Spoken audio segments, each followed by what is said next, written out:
everybody, my name is Cindy and welcome back to my channel. I wanted to do a book review about the Nightblood Prince by Molly Chang. This is one of the books for the C-drama girlies, the ones who love to read and also love to watch a good historical Chinese drama.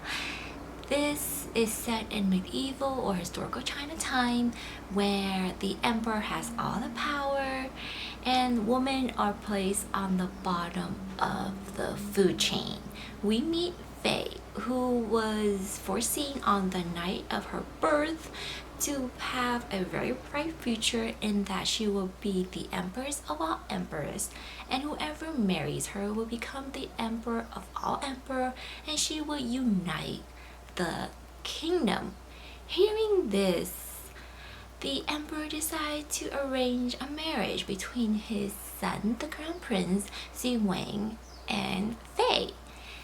And so Faye is set to live her whole life in the palace and is very sheltered because she has no interaction with the outside world and she doesn't get to travel. So this is where Faye has feminine rage and she decides she needs to get out of this. So she decides to go on a hunt for a magical tiger. And on this hunt, she meets Ye Sui, who is the prince from a rival kingdom. She saves him. This is as you can see, a love triangle, and there are double the villains, meaning one of them is a true villain and one of them is a morally gray characters. A little bit background about each of the characters is that Faye, she comes from a very wealthy family and she is sheltered her whole life living in the palace, but she doesn't want to be sheltered in the palace anymore. She wants to break out this arranged marriage and go and see the world and have some sort of freedom for her choice and not placed upon her by the men in society.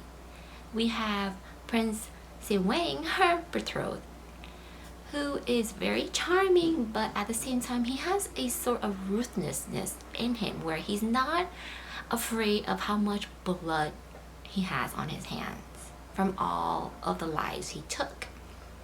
We meet Ye Sui, who is a very calm person who doesn't like to get his hands dirty. Spoiler, I'll be talking about more content that may spoil you for the rest of this book.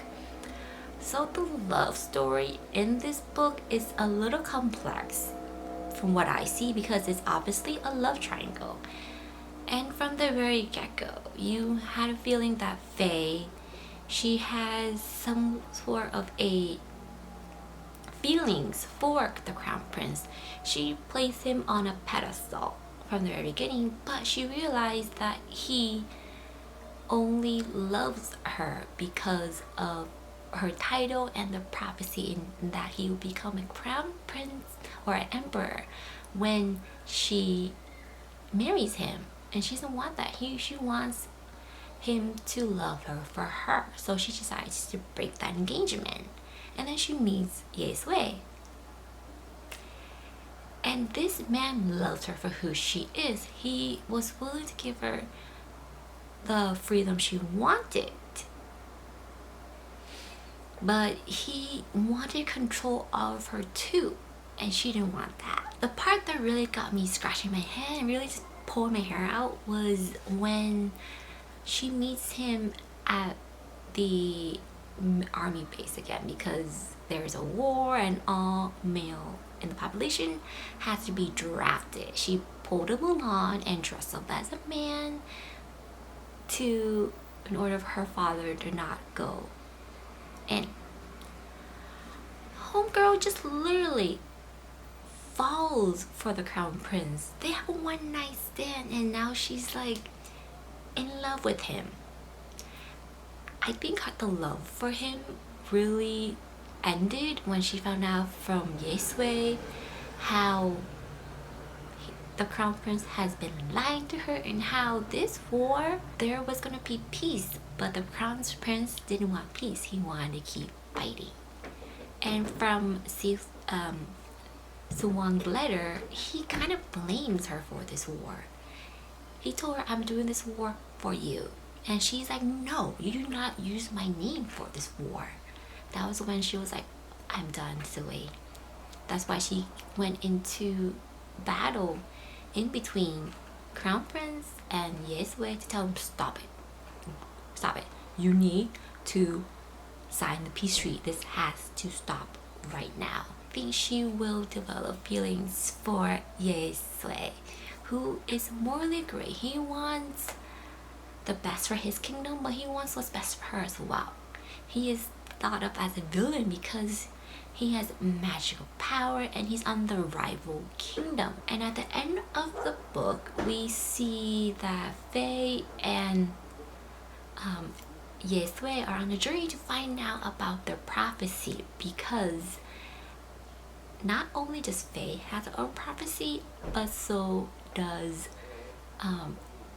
Yesue. Yeah, this book revolves a lot around the idea of a prophecy and how a prophecy drove a marriage, and how a prophecy started a war, and how a prophecy ended a war. Everything around this prophecy about how she become the empress of all emperors.